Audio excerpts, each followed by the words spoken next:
Hello guys, welcome to my channel. આપણે આજ નવો બ્લોગ ચાલુ કરી દઈએ ટાણે ને ઘડિયાળમાંથી 3:30 સુધી થયું. આપણે દવા છાંટવાની છે. પંપ લઈ આવ્યા, પપ્પા આવે દવા લઈ, એટલે આપણે દવા છાંટવા વળગી જઈએ. નેજની દવા છે તો ચાલો ભાઈ, આપણે વાડીએ પણ પૂગી જાય. દેલો ખોલે ને અંદર આખી જાય પૂગ્યો ત્યાં.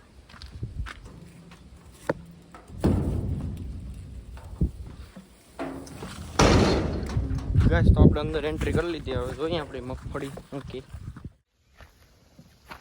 ગાઈસ તો આપણે આ મગફળી કલમું વાવ્યું છે, વાંધો નથી. હજી કંઈ હેડકી ઉગી ગયું. હવે ઉગ્યા પછી ખબર કેવી થાય ને દેવું બધી શેર નહીં, પણ હવે દવા છટવી બાપા છે અહીં તો ખરું ઝીણ ઝીણ.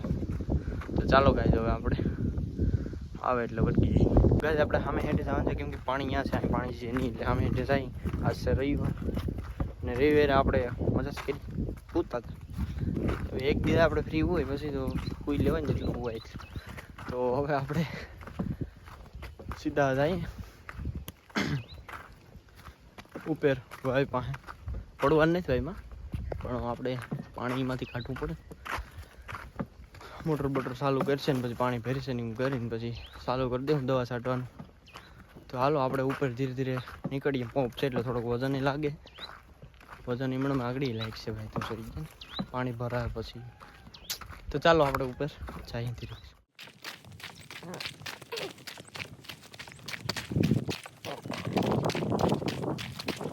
આપણો પંપ અહીં આપણે મૂકી દીધો. પંપ આવે એટલે આપણે પાણી વ્યવસ્થા કરી દઈએ પછી ચાલુ કરી દઈએ.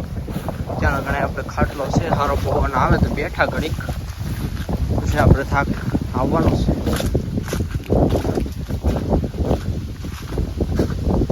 આપણે મારા ખાવાનો બગીચો આની સાઈડ ઓલી ઘરની ખડથી આપણું જ છે. પપ્પા આવી ગયા તો હવે પાણી આગળ મોટર ચાલુ કરી દે એટલે પાણી ભરી ગયું. પછી ચાલુ કરી દઈએ દવા છાંટવાનું. દવા મેં જોઈ નથી હજી કઈ છે.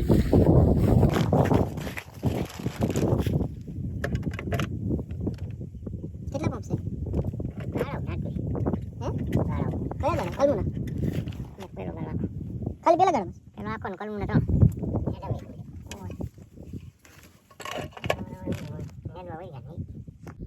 તો ગાઈસ મોટર ચાલુ કરે એટલે વટકી જાય.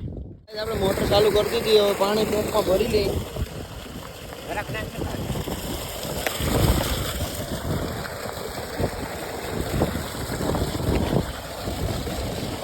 સાફ કરી નાખીએ પેલા.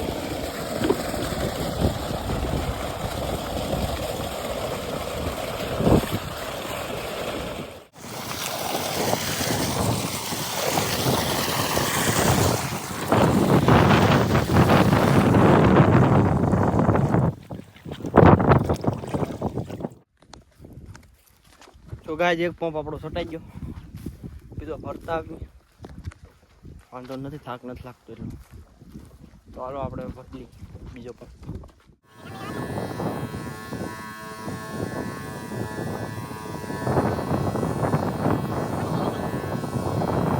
આજ આપણે દવા છટાઈ ગઈ. તો હવે સીધા ઘેર પંપ લેતા આવીએ. પછી હવે રમવા જવાનો વિચાર છે.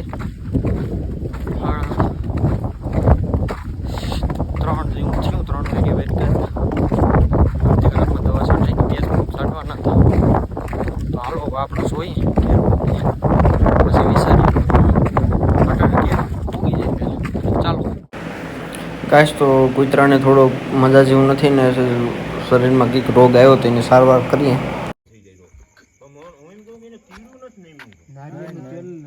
ફંગલ ઇન્ફેક્શન હોય એવું બધું બહુ વિચારાય નહીં મગજ.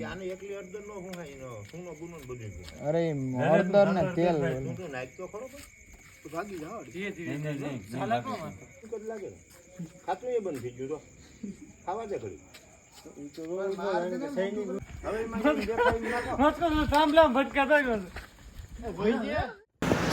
કૂતરાની સારવાર કરીને આપણે આવી ગયા ગૌશાળે પણ ગાયને વાસરો આવ્યો એને થોડુંક પગમાં કંઈક પ્રોબ્લેમ પહેલે જન્મથી જેવો છે તે મેં જોઈ લઈએ.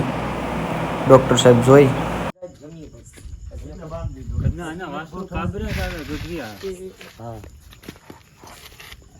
નહીં થતા રાખલા કરે તમે મહેનત કરો ખોટી કરો આના કરતા હે ને દરરોજ તેલ છોડશું ને તો ભાઈ જો થઈ જાય એને ઊભું થવું ઓલો પગ માંડે કેમ આવી રીતથી માંડીને આ પાછું જમીને અડી જાય એટલે મેં અટાણે ગોઠણ બાંધી તો મેં દા ક્યાંક બારોબાર પડી જાય ને તો મેં કીધું વરસાદ આવ્યો છોડી નાખતો નહીં આંગળી આ ખોરિયુંમાં જ મિસ્ટેક છે ડોક્ટર ખાલી અહીંથી જ આય સુધી વાંધો આ ઝીણો થઈ ગયો અહીંથી ટૂંકમાં ભાંગલો છે વાંથી નોખો થઈ ગયો નોખું છે કટાકાય બોલે છે ઈ ગોઠણમાં કટાકો બોલે તો ઈ આમ બેવડું રાખીને ઊભું થાય ને એટલે અહીંથી આ ભાંગલો ગોઠણી છે તો આમ અડવા કોઈ નથી આ જો દુખાવો નહીં ખોટું જ છે ને ભાઈ મામા બહુ ઈમ કરો ઠેકડો ભાઈ ગઢવે ને દુખાવો જ ન હોય કારણ કે આને જન્મથી સોઈટો ને જો આ વસ્તુ એનું ઓલું બંધાણું જ નહીં સ્ટીકરી ગયું આનું કઈ થાય જ નહીં મરી જાય કે મોરી શું છે આ તો એમને જીવે આ વરહ કઈ ન થાય તો આના ટેવાઈ જાય આમાં જાય છે આમ રખે એક પગ હે કદમ આ પગ આગળ થઈ આ જાય પગ ગાઈસ તો આપણો બ્લોગ અહીંયા પૂરો કરીએ અને આ મસ્ત મજાનો બ્લોગ જોવા માટે અમારી ચેનલ લાઈક શેર અને સબસ્ક્રાઇબ કરી દીધું ચાલો બાય બાય